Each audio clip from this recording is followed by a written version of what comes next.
Personality development या overall personality development, national development क्या होता है, ये इंटरकनेक्टेडनेस होगी। पहली इंटरकनेक्टेडनेस आपको स्टार्टिंग में दी जाती है, that is overall personality development और नेशनल डेवलपमेंट।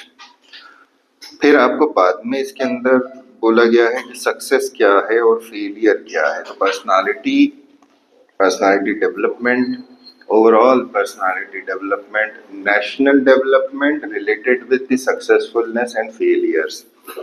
आप सक्सेस को कैसे लेते हैं, आप फेलियर को कैसे लेते हैं। अगर बहुत ईमानदारी से मैं बात करूं तो इस टॉपिक को उल्टा पढ़ना चाहिए, क्योंकि प्री वाले लोग हैं, हम मेंस वाले लोग हैं, हम फेलियर को बार बार देखते हैं और प्रयास हम सक्सेस का करते हैं।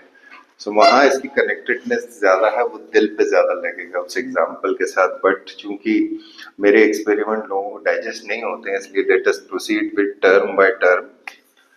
एंड सो अभी का जो काम रहेगा आज का, that would be your personality. Personality क्या है, कहाँ से शब्द का ओरिजिन आता है, डेफिनेशंस क्या क्या हैं और किस तरह से हम इसको समझ सकते हैं। उसके बाद फिर इसके बाद हम बात करेंगे कि इनके ऊपर थ्योरीज कौन कौन सी होती हैं, मेजर थ्योरी किस किस की काम में आती है पर्सनालिटी के ऊपर। फिर हम एक्स्ट्रा अगर देखेंगे तो कहाँ कहाँ कौन कौन से फैक्टर्स होंगे जो पर्सनालिटी को बनाते या लिमिट करते हैं।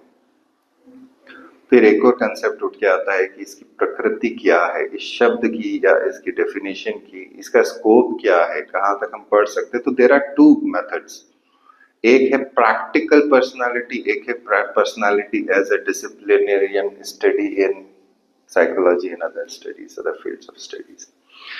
इसके बाद में फिर हमको ये भी पता होना चाहिए कि अगर केस स्टडी आई है तो उसके अंदर हम इसका इस्तेमाल कैसे करते हैं। तो केस स्टडी के अंदर जब आप इस्तेमाल करेंगे तो वो मैं हर एक पॉइंट के ऊपर मैंने कहीं ना कहीं कुछ ना कुछ डाला हुआ है कि इसका इस्तेमाल यहाँ करना है। तो ये इवोल्यूशन है मेरे नोट्स का, जैसे जैसे एक्सपीरियंस होता जा रहा है वैसे वैसे उनको हम स्मूथ करते जा रहे हैं, मॉडिफाई करते जा रहे हैं क्लासेस के लिए। So that's today's session.